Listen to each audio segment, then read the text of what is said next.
Depuis le dernier match disputé par le FC Barcelone, l'actualité autour du club catalan a été particulièrement mouvementée. Entre les rumeurs de transfert, les mouvements en interne et certains retours à l'entraînement qui ne passent pas inaperçus, l'environnement du Barça continue d'être marqué par une instabilité préoccupante. Plusieurs dossiers agitent les débats, et certains d'entre eux méritent clairement que l'on s'y attarde, tant ils soulèvent des interrogations profondes sur l'avenir sportif du club. Parmi ces sujets, l'un des plus sensibles concerne le retour à l'entraînement d'un joueur dont la situation suscite de très vives réactions. Un retour qui, loin de rassurer, ravive au contraire de nombreux souvenirs douloureux chez les observateurs du club. Il faut être clair, l'idée de revoir ce joueur fouler à nouveau la pelouse sous le maillot, Blaugrana en compétition officielle suscite une réelle incompréhension. Son passage au club a laissé une trace négative et les performances passées parlent d'elles-mêmes. Ce retour ne peut être interprété que comme une étape administrative ou physique, certainement pas comme une perspective sportive sérieuse. Le sentiment général est limpide. Le FC Barcelone ne peut plus se permettre ce genre d'erreur. Les précédentes campagnes européennes ont été suffisamment éloquentes. À plusieurs reprises, dans les moments décisifs, lorsque la pression était maximale, ce joueur n'a pas répondu présent. Pire encore, ses prestations ont souvent symbolisé les limites mentales et collectives d'une équipe dépassée par l'enjeu. Certes, il a parfois su répondre présent lors de rencontres de moindre intensité, face à des adversaires plus modestes du championnat espagnol.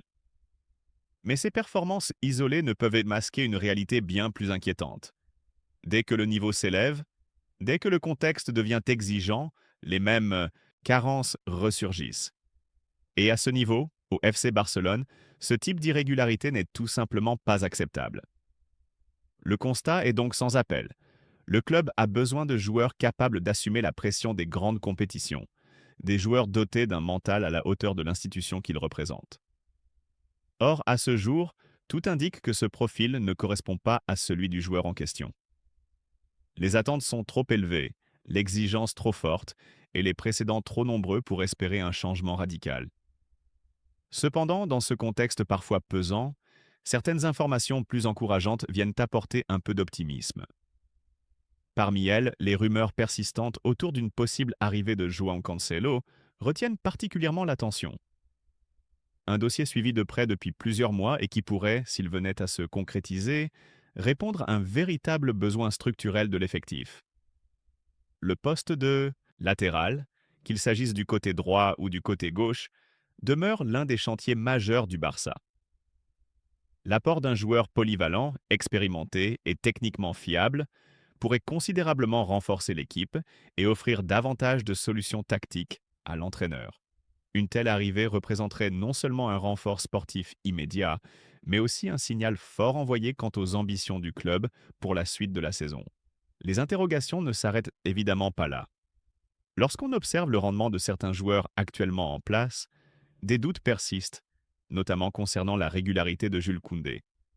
Le défenseur français, pourtant doté de qualités indéniables, continue de susciter des débats quant à sa constance et à sa capacité à enchaîner les performances de haut niveau. Même lors de rencontres sans véritable enjeu, certains signaux interrogent. On a pu le voir récemment dans des conditions bien particulières, loin de l'intensité du très haut niveau, et malgré le contexte atténuant, les difficultés étaient visibles. Cela alimente inévitablement les questionnements autour de sa fiabilité sur la durée. Bien entendu, on peut toujours invoquer des circonstances spécifiques. Un terrain différent, un rythme inhabituel, un cadre moins compétitif. Mais lorsqu'on analyse la situation dans sa globalité, un constat s'impose. Le poste de latéral, qu'il soit droit ou gauche, demeure un véritable chantier pour le FC Barcelone. Les garanties actuelles sont insuffisantes pour un club qui aspire à retrouver le sommet européen. Le cas d'Alejandro Balde s'inscrit dans cette même logique. Son potentiel est réel, personne ne le conteste, mais ses dernières prestations ont laissé apparaître certaines limites, notamment dans les moments clés. Le dernier match avant la trêve internationale a cristallisé ses doutes. Manque d'impact, difficultés dans les duels, imprécision défensive. Autant d'éléments qui interrogent sur sa capacité à s'imposer durablement comme un titulaire indiscutable à ce niveau d'exigence.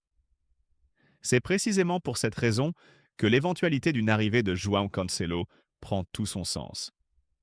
Un joueur capable d'évoluer aussi bien à droite qu'à gauche, voire dans un rôle plus axial selon les besoins, représenterait un atout stratégique majeur. Au-delà de ses qualités techniques, c'est sa polyvalence, son expérience du très haut niveau et sa compréhension du jeu qui pourraient ainsi faire la différence. L'arrivée d'un tel profil instaurerait une concurrence saine, mais surtout nécessaire, obligeant chaque titulaire potentiel à élever son niveau de performance. Mais ce n'est pas la seule piste qui suscite l'enthousiasme. Un autre nom circule avec insistance ces derniers jours, et il retient particulièrement l'attention, celui de Mazza. Un joueur dont la progression fulgurante ne passe plus inaperçue, notamment depuis ses performances remarquées en club comme en sélection.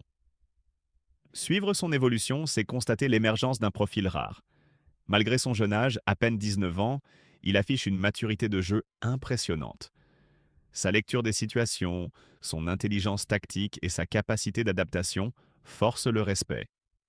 Que ce soit avec son club ou sous les couleurs de la sélection algérienne, il démontre une aisance et une assurance dignes d'un joueur beaucoup plus expérimenté. Ce qui frappe particulièrement, c'est sa capacité à s'imposer rapidement dans des contextes pourtant exigeants. À Leverkusen, comme en sélection, il n'était pas initialement destiné à occuper un rôle majeur. Il devait être un joueur de rotation, un élément de complément. Pourtant, match après match, il a su s'imposer naturellement, jusqu'à devenir un titulaire indiscutable. Son influence sur le jeu, sa justesse technique et sa constance dans les performances en font aujourd'hui l'un des éléments les plus fiables de son équipe. Que ce soit en championnat, en compétitions européennes ou lors des rendez-vous internationaux, il a su répondre présent. Dès ses premières apparitions dans les grandes compétitions, il a marqué les esprits, démontrant une capacité rare à s'adapter immédiatement au très haut niveau. Ce n'est pas un hasard s'il est aujourd'hui considéré comme l'un des joueurs les plus prometteurs de sa génération, voire comme l'un des meilleurs à son poste. Dans un contexte où le FC Barcelone cherche à reconstruire intelligemment, à miser sur des profils capables de s'inscrire dans la durée tout en apportant un rendement immédiat, ce type de joueur représente une opportunité stratégique majeure. Une opportunité que le club ne peut pas se permettre d'ignorer s'il souhaite retrouver sa place parmi l'élite du football européen. Aujourd'hui, il faut le dire sans détour, nous sommes face à l'un des milieux de terrain africains les plus prometteurs et les plus complets du moment. Son profil dépasse largement le simple statut de jeune talent en devenir. Il s'impose déjà comme une référence à son poste, et ce n'est pas un hasard si de nombreux observateurs s'accordent à dire qu'il figure parmi les meilleurs milieux africains actuels. Évidemment, une telle valeur sportive a un coût. Personne ne se fait d'illusions. Le club qui souhaite le recruter devra consentir un effort financier conséquent. Mais lorsqu'on analyse froidement le rapport qualité-prix, l'investissement paraît pleinement justifié. Car ce joueur, au-delà de son talent individuel, offre une compatibilité tactique rare avec les besoins actuels du FC Barcelone. Dans un entrejeu qui manque cruellement de stabilité, de créativité et de constance, son profil apparaît presque comme une évidence. Sa capacité à se projeter, à organiser le jeu, à casser les lignes et à maintenir un haut niveau d'intensité tout au long d'un match ferait un bien immense à un milieu de terrain qui, aujourd'hui, peine à trouver un équilibre durable. Il faut être lucide. Le chantier du milieu est l'un des plus préoccupants. Le poste de numéro 10, en particulier, demeure une zone grise. Plusieurs options ont été testées, sans véritable succès sur la durée. Fermin a montré de belles choses par séquence, mais son irrégularité empêche toute continuité. Dani Olmo, quant à lui, affiche un potentiel évident, mais son corps ne semble pas toujours suivre le rythme imposé par l'exigence du très haut niveau. À chaque fois qu'il commence à enchaîner et à monter en puissance, les pépins physiques viennent freiner son élan.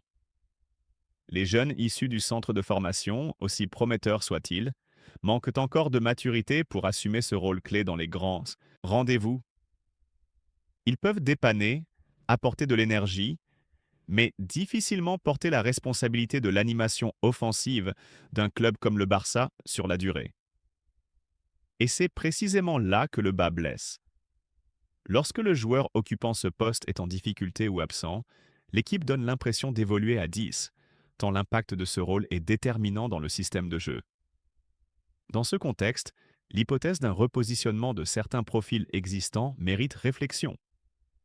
Les expérimentations observées même récemment, notamment avec des joueurs capables de s'excentrer puis de rentrer dans l'axe, ont montré des choses intéressantes. Lors de certaines rencontres, on a pu voir des ajustements tactiques où le jeu se recentrait davantage, permettant une meilleure fluidité dans les transitions et une occupation plus intelligente des espaces. Ces essais, bien que ponctuels, ont montré qu'il existe des solutions internes, à condition de les exploiter avec cohérence et constance. Le cas de Bardi, par exemple, mérite une attention particulière. Son repositionnement plus axial a parfois apporté une vraie plus-value, notamment grâce à sa qualité technique, sa capacité à éliminer dans les petits espaces et sa vision du jeu. Il possède également une frappe de balle intéressante, ce qui ajoute une menace supplémentaire aux abords de la surface. Ce type de profil peut clairement dépanner, voire s'installer durablement, à condition d'être intégré dans un cadre tactique clair et stable. Mais malgré ces ajustements possibles, le constat reste le même. Le FC Barcelone a besoin d'un véritable patron au milieu de terrain, d'un joueur capable de faire le lien entre les lignes, d'assumer la création et de maintenir un haut niveau de performance sur la durée. Tant que ce problème ne sera pas réglé, l'équipe continuera d'alterner entre périodes maîtrisées et passages à vide, inquiétants. En revanche, à l'inverse de ce secteur en reconstruction, la défense centrale semble aujourd'hui offrir davantage de garanties. Les automatismes se mettent en place, les rôles sont mieux définis et une certaine stabilité se dégage. À ce poste, les hiérarchies paraissent plus claires et les performances plus constantes. C'est probablement l'un des rares secteurs où le club peut avancer avec une relative sérénité, sans bouleverser l'existant à court terme. En résumé, si le Barça veut franchir un cap, la priorité reste limpide. Renforcer intelligemment son milieu de terrain, trouver ce joueur capable de faire le lien entre créativité et régularité, et offrir enfin à l'équipe l'équilibre qui lui fait défaut depuis trop longtemps. Dans cette réflexion globale sur l'équilibre du milieu de terrain, un autre nom s'impose progressivement, celui d'Eric Garcia. Longtemps perçu comme un défenseur central de rotation, il s'est peu à peu reconverti avec succès dans un rôle plus axial, notamment devant la défense. À ce poste, il a su apporter une lecture du jeu intéressante, une propreté technique appréciable et surtout une discipline tactique qui manquait cruellement à ce secteur du jeu. Aujourd'hui, il apparaît comme une option crédible, voire sérieuse, pour occuper ce rôle de sentinelle aux côtés d'un milieu plus créatif. Dans cette configuration, il devient difficile de ne pas s'interroger sur la place de Frenkie de Jong. Le Néerlandais reste un joueur de très haut niveau, doté d'un volume de jeu et d'une qualité de conduite de balle remarquable. Mais force est de constater que son rendement est bien plus convaincant lorsqu'il évolue plus haut sur le terrain, avec davantage de liberté, plutôt que dans un rôle strictement défensif. En position de numéro 6, ses qualités sont bridées, son influence amoindrie. A l'inverse, lorsqu'il est autorisé à se projeter, à casser les lignes balle au pied et à participer à la création, il retrouve une dimension beaucoup plus intéressante. Dans cette logique, la hiérarchie du milieu pourrait évoluer. À court terme, Eric Garcia apparaît comme une solution crédible et rassurante devant la défense. Mais à plus long terme, un nom revient avec insistance et suscite un enthousiasme grandissant. Marc Bernal. Un joueur dont le potentiel semble immense et qui, selon de nombreux observateurs, pourrait bien être l'une des grandes révélations de la saison à venir. Son profil intrigue et séduit à la fois. Malgré son jeune âge, il affiche une maturité étonnante dans son jeu. Sa lecture des situations, son sens du placement et sa capacité à orienter le jeu témoignent d'une intelligence tactique rare. Ce qui frappe également, c'est sa capacité à revenir à un excellent niveau, après une blessure lourde. Revenir d'une rupture des ligaments croisés n'est jamais anodin, surtout pour un joueur dont le jeu repose en grande partie sur la mobilité, les appuis et la justesse des déplacements. Or, les signaux observés récemment sont extrêmement encourageants. Lors de ses dernières apparitions, notamment face à Guadalajara, il a démontré qu'il avait retrouvé non seulement ses capacités physiques, mais aussi cette fluidité dans les mouvements qui faisaient sa force. Sa mobilité, sa capacité à se repositionner rapidement et à sécuriser la relance ont été particulièrement remarquées. Il a donné l'impression d'un joueur libéré, confiant, pleinement reconnecté à ses sensations. Ce type de profil est précieux. Un milieu capable d'assurer l'équilibre défensif tout en participant activement à la construction du jeu est un atout rare. Et lorsque l'on ajoute à cela une intelligence de jeu au-dessus de la moyenne et une marge de progression encore importante, on comprend pourquoi beaucoup voient en lui un futur pilier de l'équipe. À ce stade, il ne s'agit plus simplement d'un pari sur l'avenir, mais d'une projection crédible à court et moyen terme. Si sa progression se poursuit dans cette dynamique, il ne serait pas exagéré d'affirmer que Marc Bernal a toutes les cartes en main pour s'imposer comme un titulaire indiscutable d'ici la fin de la saison. Un joueur autour duquel le milieu de terrain pourrait se structurer durablement. En définitive, le Barça semble tenir là une pièce essentielle de son futur projet sportif. À condition de lui accorder du temps, de la confiance et un cadre stable, il pourrait bien devenir l'un des visages forts du renouveau du club dans les années à venir. Ce qui explique en grande partie les comparaisons de plus en plus fréquentes avec Sergio Busquets, c'est avant tout cette intelligence de jeu si particulière, cette capacité à se positionner intelligemment entre les lignes, à offrir une solution constante à la relance, à se placer de profil ou légèrement de dos pour mieux orienter le jeu vers l'avant. Ce sont des qualités rares, presque instinctives, que l'on ne retrouve que chez les milieux les plus fins sur le plan tactique.